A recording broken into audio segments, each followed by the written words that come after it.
네, 시작하겠습니다. 20페이지 3절 관리 이론입니다. 자, 관리 이론은 먼저 분류가 중요하죠. 그래서 자, 특히 시대적인 구분에서 카츠는 별로 중요하진 않고요. 그다음에 왈도라는 학자도 별로 중요하진 않아, 여러분.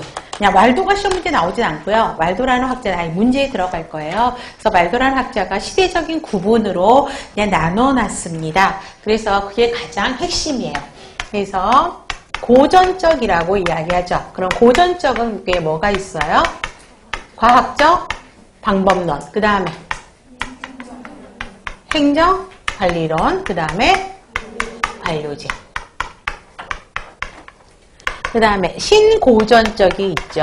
신고전적에는 인간관계론, 그 다음에 또 하나 행태과학론, 행동과학론이라고 이야기를 합니다. 그 다음에 의사결정론. 그 다음에 현대적 이론에서는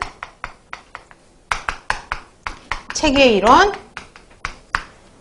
상황이론, 카오스 이론 이렇게 나오긴 합니다. 자, 시대적인 구분이에요.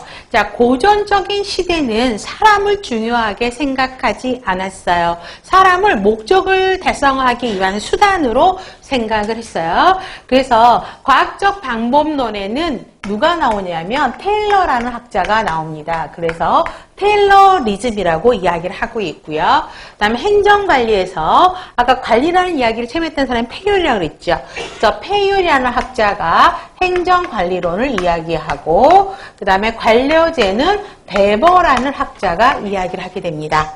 자, 그러면 우리가 관리 이론에서 가장 중요하게 봐야 되는 게 뭐냐? 그러면은 첫 번째가 그 관리 이론들의 특성이에요. 개념?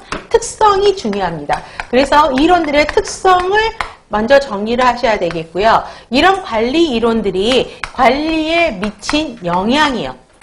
어떤 영향을 주었느냐? 그 다음에 세 번째가 또 뭐가 나오냐면요. 장단점이 문제가 나옵니다.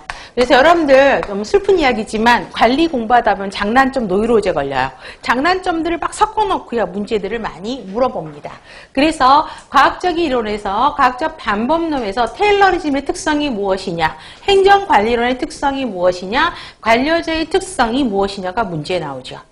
그 다음에 신고전적이라는 건 뭐냐면 고전적인 이론은 인간을 무시했다 그랬잖아요. 그러니까 신고전적인 이론에서는 인간을 왜 무시하느냐, 인간을 대접해라, 인간을 목적으로 사용하라고 이야기를 합니다.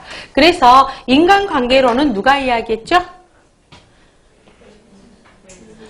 예? 메이오. 자,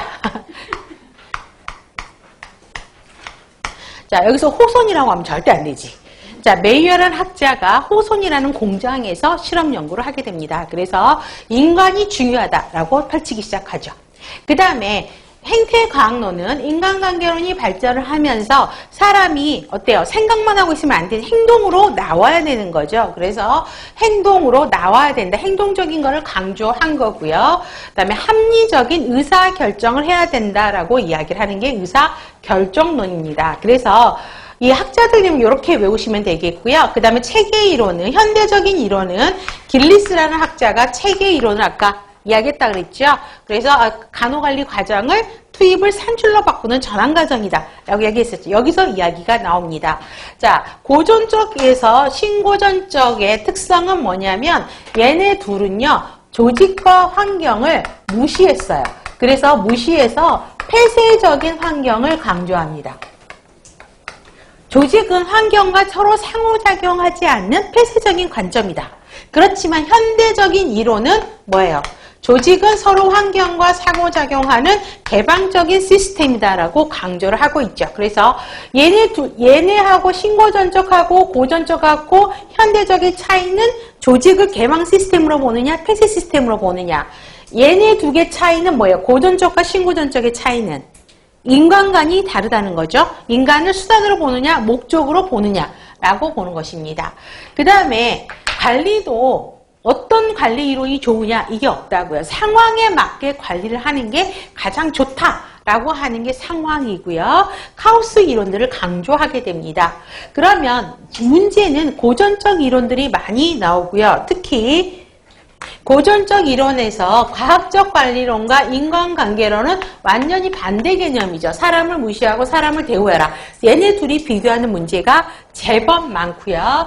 그 다음에 또 과학적 관리론과 행정관리론을 비교하는 문제가 많고요. 관료제는 단독으로 문제가 나갑니다. 그 다음에 가장 빈도수가 높은 거는요. 체계 이론과 상황 이론들이 문제가 빈도 출제가 굉장히 높습니다. 이게 이제 시대적 이론을 전체적인 거를 틀어놓은 거고요. 두 번째, 고든이라는 학자가 관점을 보게 됩니다. 관점에 의한 구분이 나오는데요. 자, 여기는 사람을 무시했다 그랬죠. 고전적 이론은. 그렇기 때문에 뭐에 포커스를 맞췄어요? 첫 번째, 뭐시면? 구조론적, 조직의 구조에 포커스를 맞췄죠. 그래서 구조론적 관점. 그 다음에 고전적 이론, 신고전적 이론은 인간관계에 포커스를 맞췄다 그랬죠. 그렇기 때문에 인간론적 관점. 그 다음에 현대적 이론은 이걸 다 고려하는 통합적 관점에서 포커스를 맞췄다. 그러면 어렵지는 않죠. 그렇죠? 그래서 고전적인 거는 고전적인 이론들이 전부 구조론적 관점에 속하고, 그 다음에 인간론적 관점은 신고전적 이론들이 속하고, 그 다음에 통합론적 관점은 현대적 이론들이 속한다. 한 가지 차이점은 뭐예요? 의사결정론이 하나가 차이가 있죠. 그래서 관점에서 분류는 여기 의사결정론만 구조론적 관점에 들어갔다라는 거. 그런데 여러분들이 질문하세요. 선생님, 학자들이 이렇게 나눠놨는데 왜 고든이라는 학자가 구조에 의사결정론을 넣었을까요? 라고 물어보는데 그것까지는 제가 찾기가 어렵더라고요. 그래서 의사결정론은 구조론적 관점에 속한다. 이렇게만 보시면 됩니다. 다음에 조직과 인간에 대한 관점은 나중에 설명 다 하고 다시 설명했고, 지금 현재로는 여기까지는 폐쇄적인 관점이고 여기부터가 개방적인 관점에서 시작한다. 그것까지만 하고 나머지 2로 설명한 다음에 다시 20페이지 3번은 나중에 설명을 할게요. 자, 그러면 고전적 관리 이론. 자, 특징도 나중에 설명을 하겠고요. 자, 이때는 산업혁명이 일어나면서 인간들이 많아지면서 공장들을 막 돌리게 되죠. 그래서 여러분들이 찰리 채플린 영화 혹시 기억나실지는 모르겠지만 찰리 채플린이 공장에서 물건을 막 찍어내다가 공장 기계에 말려 들어가는 영화 같은 게 있었을 겁니다. 그런 시절을 이야기를 하고 있어요. 그래서 먼저 과학적 관리론을 이야기합니다. 자, 과학적 관리론이 가장 대표적인 고전적 관리 이론인데요. 14년도 지방에서 문제가 나왔었습니다. 자, 과학적인 방법을 통해서, 연구를 통해서 관리를 하라라는 거죠. 그러면 과학적인 관리가 무엇이냐라고 이야기를 합니다. 그래서 특징에서 테일러, 그 다음에 그의 동료라고 이야기하고 있죠. 그래서 테일러리즘이라고 이야기를 합니다. 그런데 여러분 문제 좀 많이 풀면 일단 아주 이상한 문제도 있어요. 테일러와 그의 동료가 누구냐 뭐 이딴 문제도 있어요. 근데 그런 문제는 정말 싫어요. 그렇죠? 그런 문제는 너무 올인하실 필요가 없고요. 그래서 그 밑에 보세요.